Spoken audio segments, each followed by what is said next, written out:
미중 외교 사령탑이 제3국 몰타에서 비공개 회담을 가졌습니다.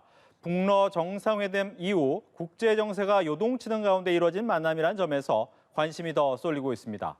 임광빈 특파원 두 사람이 이틀에 걸쳐 만났군요.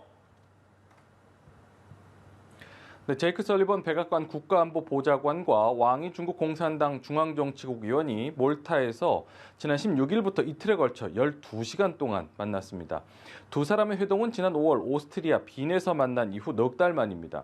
미국 백악관은 중국과 소통 채널을 열어두고 미중 관계를 책임 있게 관리하기 위한 지속적인 노력의 일환이라고 밝혔습니다.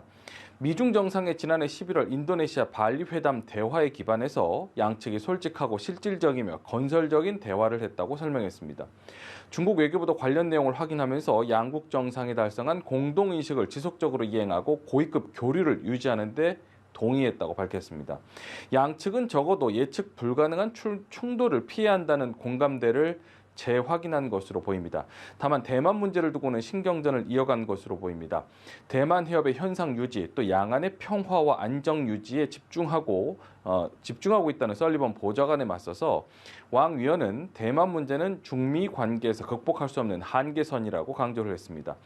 관심은 오늘 11월 미국 샌프란시스코에서 열리는 아시아태평양 경제협력체 APEC 정상회의를 계기로 미중 정상회담이 성사될지 여부인데요. 백악관 측은 향후 추가 접촉을 추진하기로 했다고만 답했습니다. 설리번 보좌관을 만난 왕 위원은 곧장 러시아로 향했습니다. 북러 정상회담 뒤에 이어지는 러시아 방문이라는 점에서 어떤 논의를 할지 궁금합니다. 네, 중국 외교부는 왕 위원이 러시아에서 열리는 제18차 양국 전략안보협의회에 참석한다고 발표를 했습니다. 세르게이 라브로프 러시아 외무장관을 만나서 시진핑 중국 국가주석과 푸틴 러시아 대통령 간의 정상회담 개최 문제 등을 논의할 것으로 보입니다. 앞서 크렘린궁은 푸틴 대통령과 시진핑 주석의 접촉이 올해 안에 계획돼 있다고 밝혔는데 다음 달 1대1로 정상 포럼을 계기로 푸틴 대통령이 중국을 방문할 것으로 전망됩니다. 북러 정상회담 직후라는 점에서 관련 논의도 있을 것으로 예상이 되는데요. 중국은 그동안 북러 정상회담에 대해서 북한과 러시아 사이의 일이라며 거리를 두는 듯한 모습을 보여왔습니다.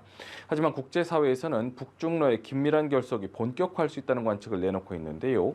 오는 23일 개막하는 항저우 아시안게임이나 다음 달 1대1로 정상회의를 계기로 북중 정상회담이나 북중러 정상회담 가능성도 제기가 되고 있습니다.